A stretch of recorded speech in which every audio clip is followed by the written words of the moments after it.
Welcome in to the Autzen Audibles Podcast, post-game edition. Matt Prehm, Erik Skopil, Jared Mack.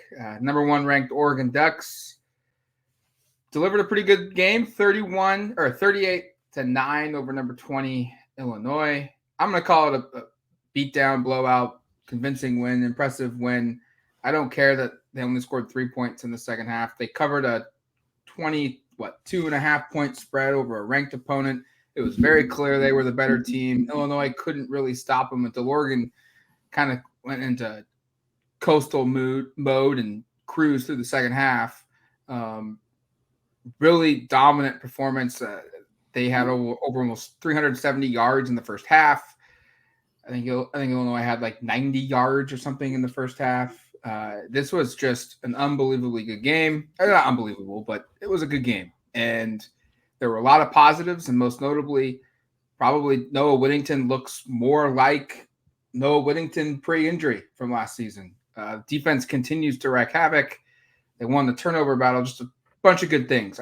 People are going to be disappointed. I know on the message board, I know on social media that they're disappointed in the third quarter, disappointed in the second half. Dan Lanning touched on it, but don't get lost of the big picture here. This was a blowout win, a convincing win over a ranked team. The nice thing is for Oregon, who has struggled in the third quarter, they've only needed to really score points in the third quarter in 3 of their games this year. And 2 of them were the very first 2 games of the season, and the other was against Ohio State. Other than that, they've just been absolutely crushing it in the first half. And yeah, you'd like to see the offense perform better in the second half specifically, and I guess very specifically the third quarter. But, outgaining an opponent 363-89 in the first half is pretty good. A 35-3 advantage for points going into halftime is pretty good.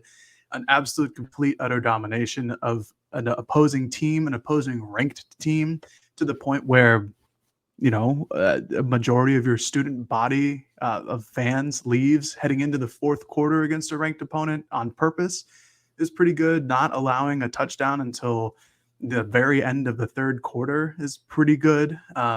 So like Matt said, I know people will be disappointed is a strong word, but maybe a little annoyed that they can't score in the third quarter. I'm sorry. It was a 38-9 win against number 20 team in the country, a 6-1 team in your own conference to move to 8-0. Not good enough, but I digress. A lot of positives to take away from this game if you're Oregon. Just a complete mismatch on both sides of the ball. Forced a quarterback who had only had 1 interception all season long into two interceptions. Defensive line looked great. Speed around the perimeter looked great. The offensive line held up really well, except for the 1 sack. But even still, I thought it was a really good game from them. And you had some guys, like Matt kind of mentioned with Whittington, you had some guys who may not be some of your star players step up and fill in roles and really make impact in the game, which hasn't always been the case with an Oregon team the last couple of years. Feel like they had to lean very heavily on their stars, quote unquote. So it was good to see. A lot of really good things to see here. I think for one half, this looked undoubtedly like a team that could be ranked where they are, right? This looked like that first half was as good as you could see a team play, really, in every phase. I know they gave up 3 points. I know they had a drive that didn't result in points. But this looked like the number 1 team in the country for the first 30 minutes of the afternoon there. And there was some, I don't know, that was probably one of the best halves we've seen an Oregon football team play under Dan Lanning. I think it was undoubtedly the best half of this season.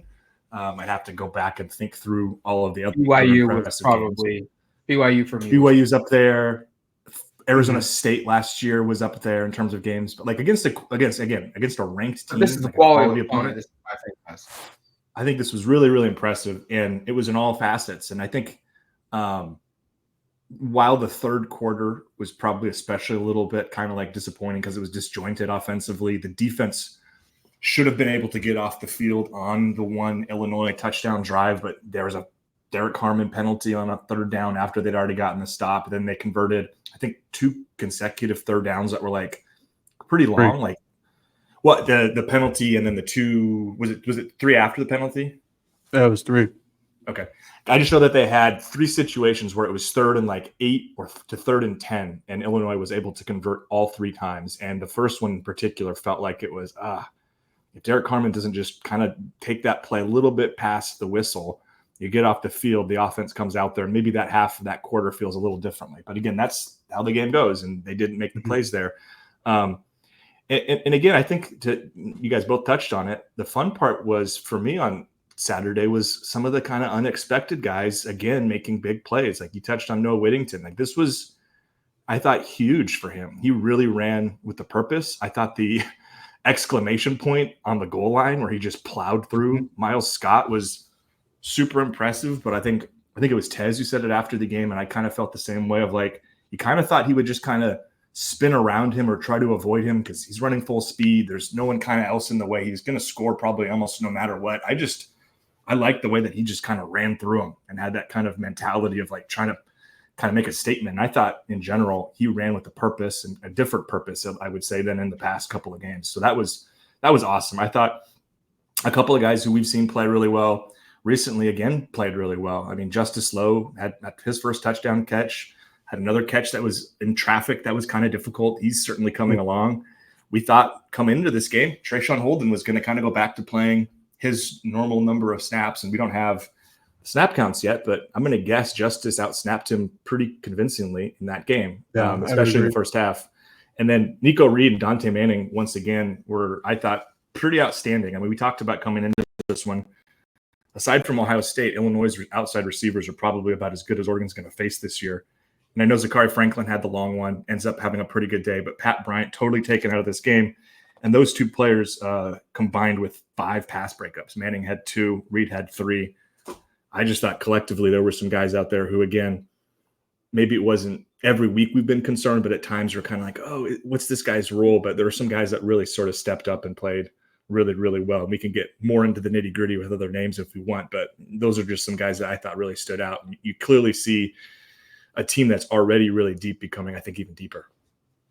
Over the last 2 games, this defense has recorded 6 sacks, 17 tackles for loss, and they've allowed just 9 total points. And we should point out, they're also doing without Jordan Burch, who was the Big Ten leader in sacks. He was up there near the top in tackles for loss prior to his injury, was playing like Oregon's best defensive player. You could argue Derek Carman was as good, if not better, but he was in the discussion, and this unit continues to thrive, and they're really good. And Dan Lanning shared at the very end, like Burch took part in some parts of practice at the end of last week before Illinois. We'll see what that means for Michigan, but it could be he's closer to getting back. And I think this defense is the biggest change of a program. Like Oregon's always had speed. They've always had dynamic playmakers at receiver and running back. And, the secondary, whether it was under Mike Bellotti to Chip Kelly to Taggart, Cristobal, and now Lanning, they've always had good corners and hard-hitting safeties. But this front 7, as it was put on today, like they're deep, they're talented. There's NFL dudes at multiple spots. This has been the biggest change in the Lanning era and the Oregon era for a while now. Is they don't lose a guy and it drastically impacts the way they perform. Like, they're not trying to slight Burch, but they have a bunch of talent. And Luke Altmaier is a good quarterback. He does not turn the football over. He's a very accurate quarterback. He puts the ball in places it needs to go. He threw 2 interceptions. He was all over the place from an accuracy standpoint. And I think a large part of that was they couldn't protect him. And when your defense plays like this, your offense can get away with scoring just 3.5 points and still blowing out your opponent. Yeah, 100%. That was something we all highlighted on our pregame show, was the struggles at the offensive line that Illinois has had. Specifically, I brought up a lot about the left side of the line and how many pressures they allowed. But it was, Oregon attacked it from all different angles. The nice thing when Oregon had Burch is they really didn't need to send any extra pressure to get somebody in the backfield, whether it was Harmon or Burch or Mateo.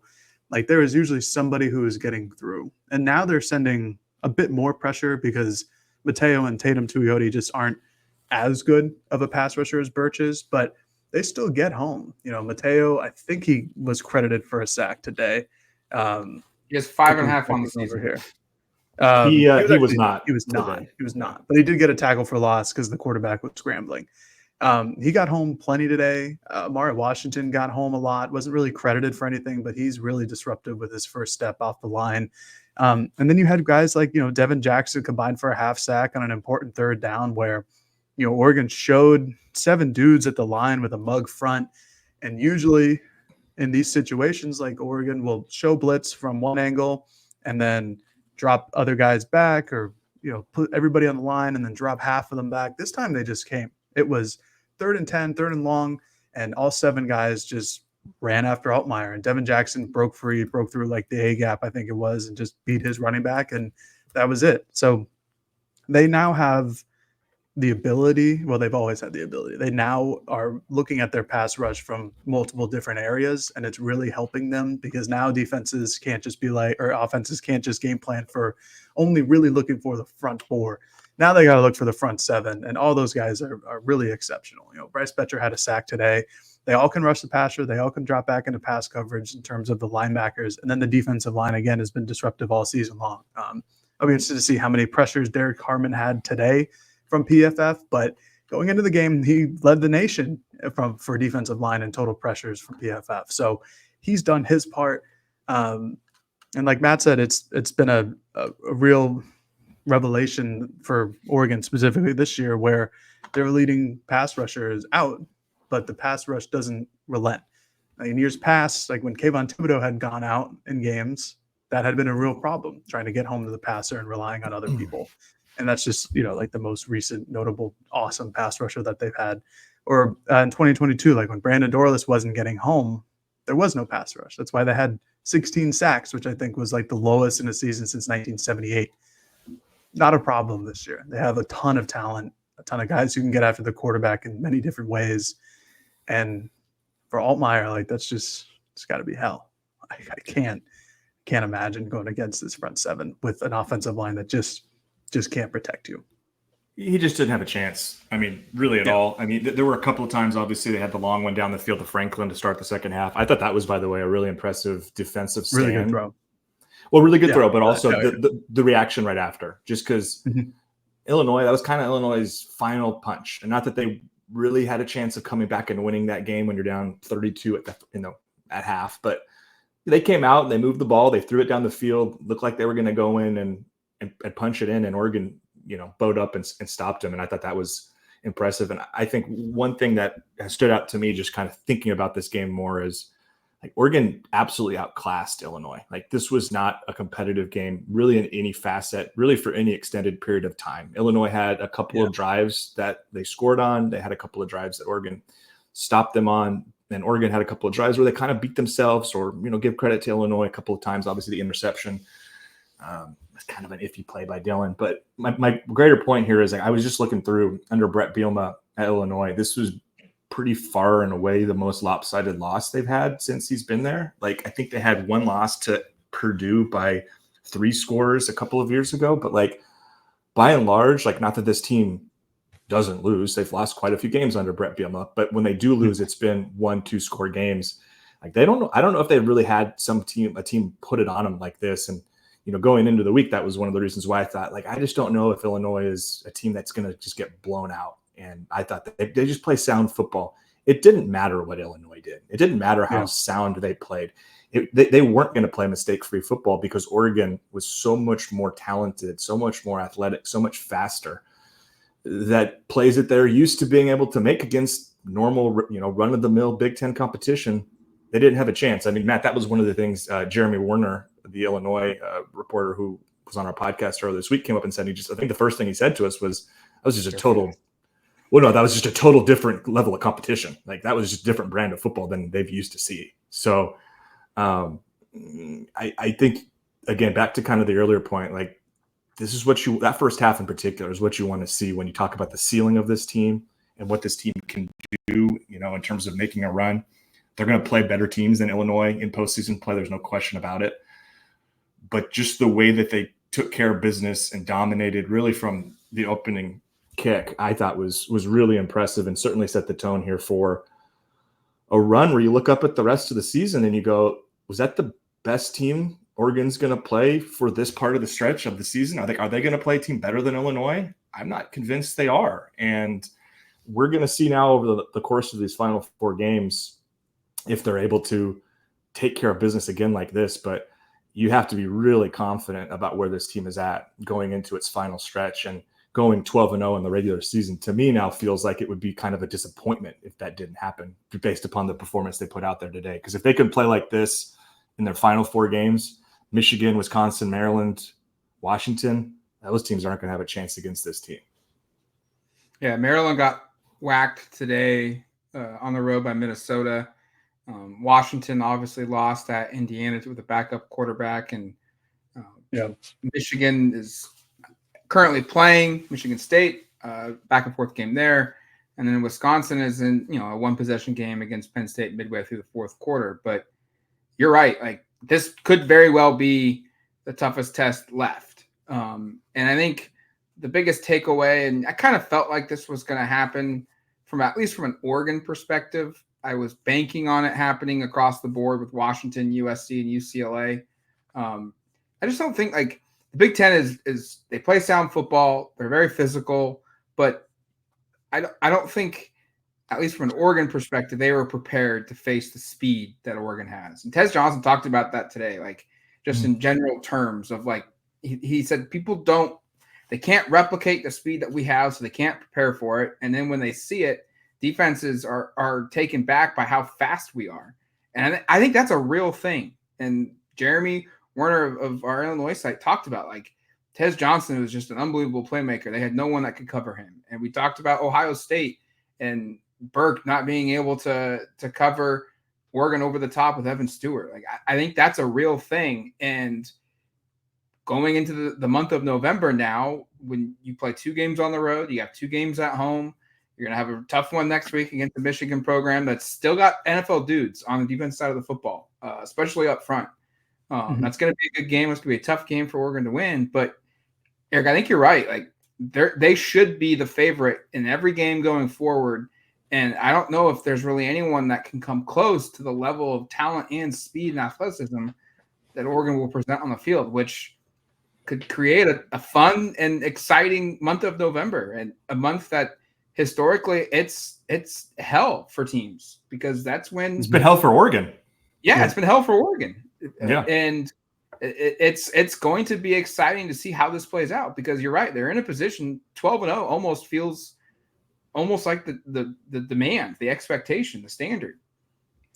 Yeah, I mean, in terms of who Oregon is going to play that could maybe match up speed, like Michigan's going to be the closest one, just specifically on defense, because they have NFL dudes. Like Will Johnson, their cornerback's going to be a really, really high draft pick this year, and probably the best cornerback that Oregon will play all year. But we talked about the speed of Illinois' defense just on, like, watching tape and watching their recent games against Purdue and against Penn State and Nebraska. And it's kind of like, these guys look a step slow. Like, Purdue was able to hit the corner and go around their linebackers and have their tight end in space and have him, run 20, 30 yards down the field with ease.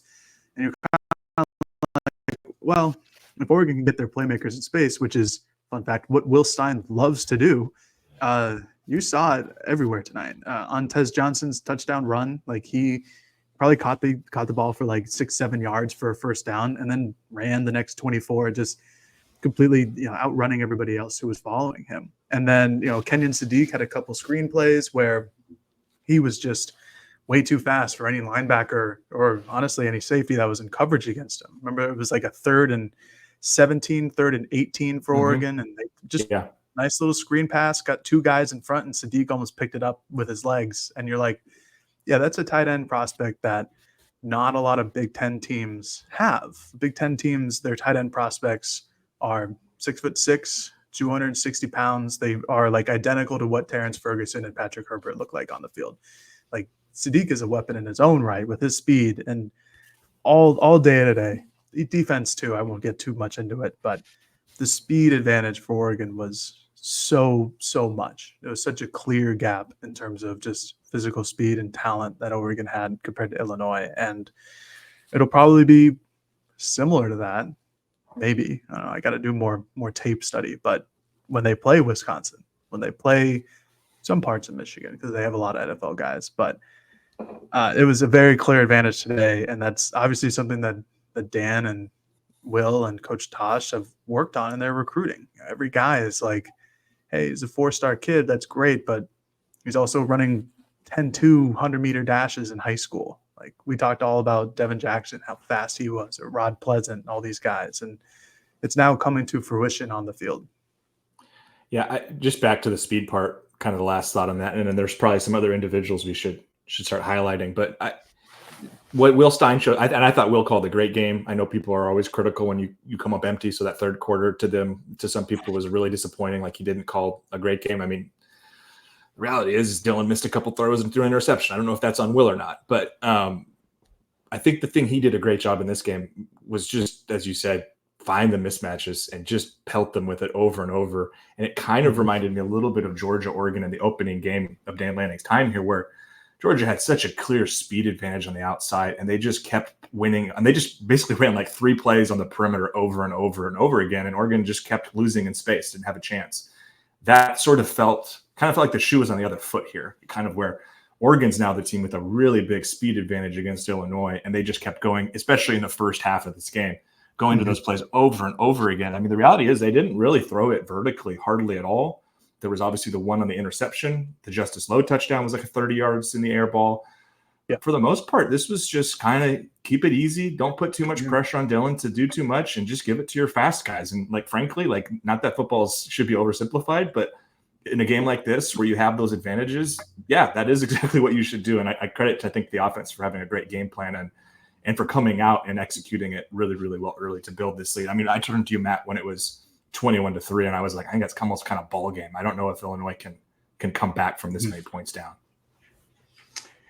Yeah, it was just a pure total outclass by Oregon in every aspect basically of the football game. All right, let's turn to some guys that just stood out. I think offensively, we touched on Noah, the importance of that there. He had 56 yards rushing, a touchdown. He also had a touchdown catch on what looked like a backwards pitch, but regardless, it's a touchdown. I think catch. it was a front forward pitch, but it's like a real cheap touchdown for Dylan because it was a very low degree of difficulty. Let's call it the Heisman padding of the stats. There for Dylan. It'll look good in December. Yes. Whittington looked great though. We've touched on that, but maybe the other offensive guy beyond Kenyon Sadiq, which we've talked a lot about at length. It's just now we're seeing him play extensive snaps and seeing what he can do. But Justice Lowe, like a guy that Tez Johnson was like the front runner for the fan club of the year, spring game. And then we kind of heard it again during fall camp and parts where we don't get to watch and we want to see it happen. And he kind of played a little bit in the first month of the season. And then ever since Trayshawn Holden got ejected against Ohio State, his snap counts, like I said, we don't have them yet for today, but they feel like they just continue to go up and up and up, more and more and more. I would be surprised if this is his highest snap count of the season. He had 5 targets, which is probably a high for him in a game. Tough to find that out, but 51 yards, a touchdown, a 34-yard touchdown catch. He had that grab across the field that Dylan hit him on. That was just an unbelievable catch too, where he just went up and grabbed it and got it to the point where Erik looked to me and was like, I kind of wonder if Justice Lowe could become like the dude next season. And at some point, I mean, he's not going to be that this year. And he touched on that. Like there's just a lot of guys, there's a lot of seniors on this team, but he's got the intangibles and we're starting to see it perform. And quite frankly, like they don't need him to be wide receiver 1 or wide receiver 1B this season. They just need him to be what Gary was last year because Gary's not playing right now. He hasn't played. And we're starting to see that from Justice. And I think that's a positive development that if you can trot out there and feel confident with 4 receivers, that's better than 3. Yeah, 100%. And that's we've kind of touched on this before on the pod, but it does feel like at points this year, Oregon's perimeter blocking really struggled. I think it was kind of highlighted against UCLA. Yeah. And Justice is a good perimeter blocker at the end of the day. Like he just knows his role. He's physical. He gets into it on the perimeter. And he was the Gary Bryant role of last year. And he had 42 snaps last week I don't know what his numbers will be here, but it'll be probably pretty similar, based on how many snaps Oregon had as a team. And, his emergence has really helped. The fact that he's just catching passes is great too.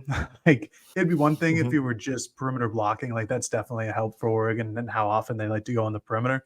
The fact that he's catching passes, catching a 34-yard touchdown. He had that other one on the right hash from Gabriel. That was a really good catch, kind of in traffic. Like, it's great. Love to see it. Seems like a really good kid. A couple of the other dudes that kind of stood out for me, defensive side of the ball, just the fact that like the second team defense for like basically like a whole quarter really didn't let Illinois do a lot of things. They kept him from scoring, stuffed him on a fourth down. Sione Laulea had an interception, the first of his career, looked good in coverage. Like, there's just a lot of dudes in this on the second team. You're like, all right, like this is what the future will look like, and that looks pretty good. Like when, towards the end of the game, Amari Washington was like an every down interior defensive lineman, and you watch him play. He had a big hit on Altmaier where he just shoved him to the ground like a bully pushing a kid at the schoolyard. And you're like, oh yeah, no, he's also really good, and that's a really nice like fifth string, or not fifth string, but like fifth overall on the depth chart guy to have on your defensive line. And when you see him as the number one metaphorically, you're like, oh yeah, no, this guy's really good as well. So just like probably too many names for me to just like single out dudes, but basically the whole second string defense I thought looked pretty darn good going against really the first team offense for Illinois, because they never took their starters out. One other defensive play, and then I've got a couple on offense and one on special teams, or maybe two on special teams. Tysheem Johnson, this is like his, I think 10 tackles is, I think, a season high and maybe a career high, at least at Oregon for him. Also had the interception. For a moment, it looked like he was going to be ejected and suspended for next week. Fortunately, they reviewed that and picked up the targeting call. I think that was the right decision. Kind of a strange game, by the way. We didn't really touch on it. Illinois had like 6 to 7 guys seemingly get hurt, and at times kind of in manners where you're like, is that just them trying to buy some time, or is that guy actually hurt? Not to go too far down that, but and then a couple on offense I wanted to touch on too. This one isn't going to matter really at all this season, but I thought first time seeing DeJuan Riggs like touch the ball period at Oregon. He wasn't here for the spring. Good. First carry, 24 yards, finished 5 for 44. Thought it looked pretty good all the way through. Not going to be a guy that you see Oregon rely on. I would temper expectations of like, oh yeah, this guy's going to be a weapon in this offense. He won't be unless there's injuries. But I thought he performed well. And then we just don't really ever give this guy very many flowers, but Patrick Herbert had 2 pretty significant catches in this game. One came on 4th down to extend a drive that ended in a touchdown. And the other was a 28-yard screen pass, 29-yard screen pass. I didn't know he had, not that he was flying down the field, but a little bit more agility than I used to say. Can't say I've really seen Patrick Herbert run the football very far down the field historically. So that was, I think he had a long touchdown against Cal maybe a couple of years ago, but at least you forget. You just kind of forget, but he looked good doing that. And then 2 guys on special teams, Andrew Boyle, 44-yard field goal. Good to see some consistency there. Also in a range that seemingly Sappington could kick from. So kind of interesting that they didn't just specifically bring him in for the 50-plus yarders. And then Jared's boy, Luke Dunn, with an awesome directional punt that pinned Illinois deep with like, I can't remember the 5 or 6 yard line.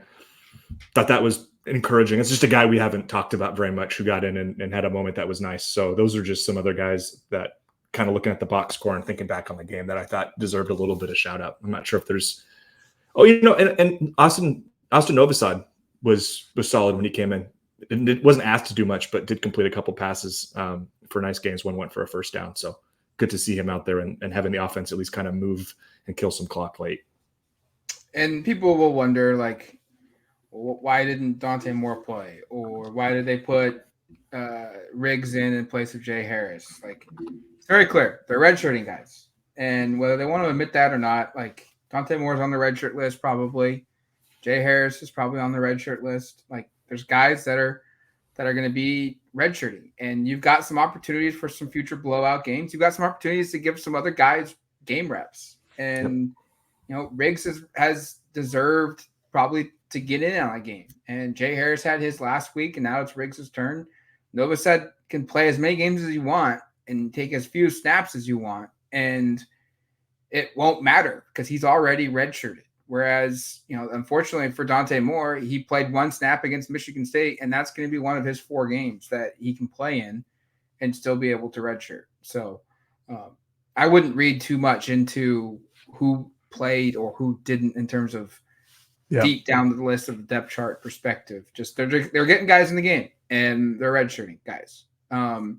Quick note, they're 8-0 for the first time since 2013. And the 5th time now in program history. And I guess to close it up here, turn the page to November. And we've touched on it briefly. It's a month that's been hell for Oregon. It's a month that's hell for all the other teams in college football that's trying to get to the college football playoff. Thankfully and luckily for everybody out there, it's a different format where you can lose a game and you can still get in. You don't want that to happen. But everything's in front of Oregon going into the month of November. They will be the number 1 team in the country when the sun comes up on Sunday morning. It wouldn't surprise me if they have all the first place votes too.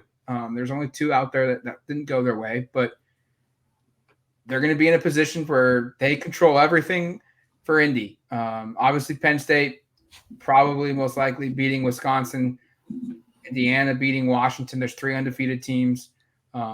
But those 2 teams play each other, and there's going to be other opportunities. But Oregon's in the driver's seat here, and they go into the month of November now where it's just win, and everything that you want will be yours. Yeah. I mean, if you're Oregon and you look at the other team schedules like Penn State and Indiana, they all have to face each other. Penn State has to play Indiana. Penn State also has to play Ohio State. Ohio State has to play Indiana. When you're Oregon, you look at the back half, or not the half, but the month of November games. You're like, this could be a lot worse in terms of who you have to play here to solidify yourself in the Big Ten championship game or college football playoff berth. So, yeah, just what you ended with, Matt. This is why you play the games. You just have to go out there and win. And the way Dan has the team humming, and the way they have them believing in themselves, and kind of feels like how Kirby Smart will, tell his team that no one believes in you, everybody doubts you, as they're one of the best teams ever in college football. It's similar vibes where they probably do believe that nobody likes them and that they're an underdog no matter who they're playing out there on the field, because they certainly play like it when they have to take on Purdue on a short week, when they have to take on up and coming Illinois, who's 6-1 on the year. They have not turned in a dud performance at all this year.